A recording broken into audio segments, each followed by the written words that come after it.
Welcome to Mayura creations. Malaysian கோவக்காய் restock பண்ணிட்டோங்க. நிறைய பேருக்கு போன வாரம் இல்லைன்னு சொல்லியிருந்தேன். ரொம்ப நல்லா காய்க்கக்கூடிய ஒரு வெரைட்டி, அருமையான வெரைட்டி. தேவைப்படுறவங்க நீங்கள் ஆர்டர் பண்ணி வாங்கிக்கோங்க. இது வந்து 2 கோவக்கா பிளான்ட்டு காம்போவில் கொடுத்துருந்தோம். அதுக்கப்புறம் பார்த்திங்கன்னா கரும்பு முருங்கையும் கோவக்காவும் காம்போவில் கொடுத்துருந்தோம்.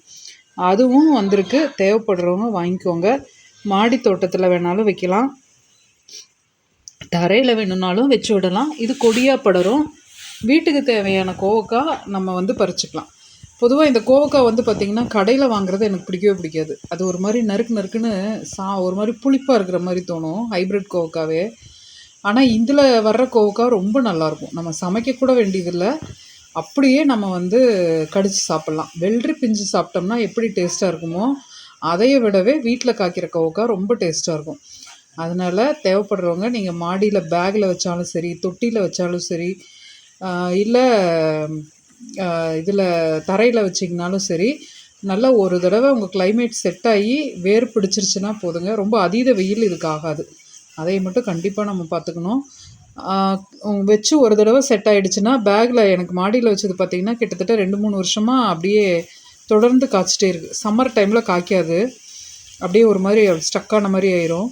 அதுக்கப்புறம் சம்மர் முடிஞ்சதுக்கப்புறம் மறுபடியும் கொடியோடி காய்க்கிறக்க ஆரம்பிக்கும். அந்த மாதிரி கண்டினியூஸாக நம்ம ஒரு தடவை செட் ஆகிடுச்சுன்னா அது அப்படியே கண்டினியூஸாக காய்ச்சிட்டே தான் இருக்குது. அதனால் வீட்டுக்கு ஏதாவது காய் வைக்கணும் அப்படின்னு ஆசைப்பட்டிங்கன்னா இது ஒரு பேக்கில் ஒதுக்கி வச்சிடலாம். ஒரு 18க்கு 18 சைஸ் பேக்கில் வச்சிங்கன்னா இது ஒரு கொடி வச்சுட்டு வேறு என்ன வேணாலும் நம்ம செடியும் கூட வச்சுக்கலாங்க. அதுலேயே கீரைங்க போட்டுக்கலாம். அந்த மாதிரி செட் பண்ணி வச்சுக்கிட்டா 2-3 தடவை நம்ம வந்து அதுலேயே பயிர் பண்ணிக்கிட்டே இருக்க முடியும்.